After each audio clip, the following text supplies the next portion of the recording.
बम बम बोले दोस्तों।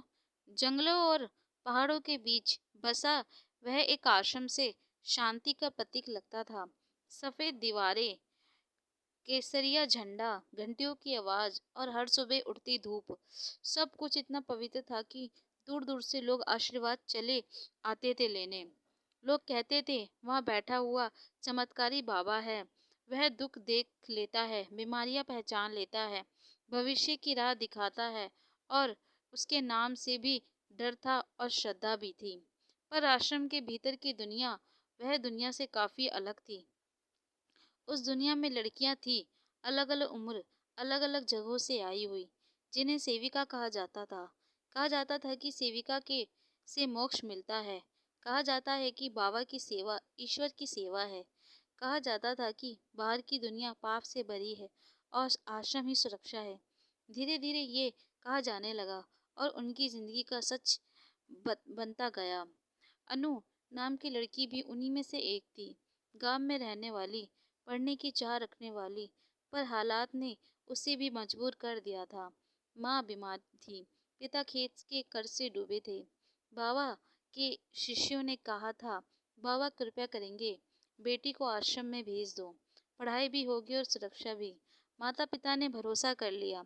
पहले दिन सब ठीक लगा। अनु को नियम बताए गए, सभी सुबह जल्दी उठने को कहा गया, पूजा और सेवा, और उसे मौन रहने के लिए भी कहा गया।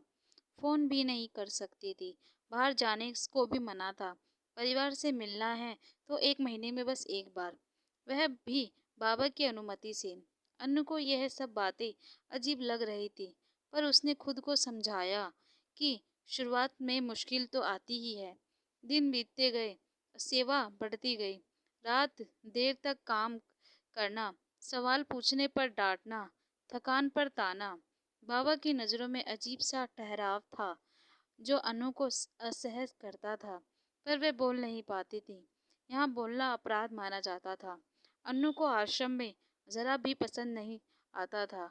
उसे यहाँ की रौनक तो पसंद थी, पर यहाँ जो उसके साथ अपराध हो रहा था, वह वहाँ से निकलने के लिए बेकरार थी। आश्रम की सबसे पुरानी सेविका राधा थी। उसकी आंखों में डर और थकान एक साथ बसे थे। वह कम बोलती थी, पर जब बोलती थी तो तब भी कांपने लगती थी। एक रात जब सब सो चुके थे, तो राधा ने फुसफुसाकर कहा, यह जगह जैसी दिखती है वैसी नहीं है। अनु ने सवाल किया, पर राधा ने बस इतना कहा, सावधान रहकर चलना, यहाँ कदम कदम पर खतरा है। धीरे धीरे अनु ने देखा, कई लड़कियां अचानक से गायब हो जाती हैं। कहाँ जाती हैं उन्हें कुछ भी नहीं पता। कहते हैं वे गृहस्थ जीवन में भेज दी गई हैं, पर कोई विदाई नहीं होती थी और उनकी कोई खबर नहीं मिलती थी। कुछ लड़कियां रातों को रोती और सुबह उठकर चुप हो जाती थी, और कुछ चेहरे पर नीले से निशान भी रहते थे, जिन्हें उन्हें कपड़ों से ढकने के लिए कह दिया जाता था।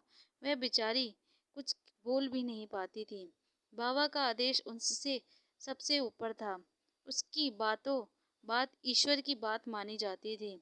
जो विरोध करता उसे अहंकारी कहा जाता, और जो रोता उसे परीक्षा समझाया जाता, और जो सवाल पूछता उसे दंड मिलता था। भूखा रखा जाने लगा। अनु जहाँ कभी भूखी नहीं रहती थी अपने माँ बाप के राज में, आज यहाँ वो कई कई दिनों तक खाना नहीं मिलता था। अकेले कमरे में कई घंटों तक बैठना पड़ता था।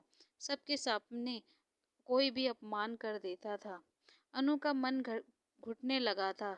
उसने एक दिन बाहर जाने की अनुमति मांगी। माँ की तबीयत बिगड़ी थी, तो बाबा ने मुस्कुराकर कहा तो, पर आंखों में बहुत कठोरता थी।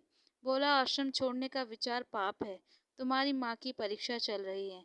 अनु के भीतर कुछ टूट गया था।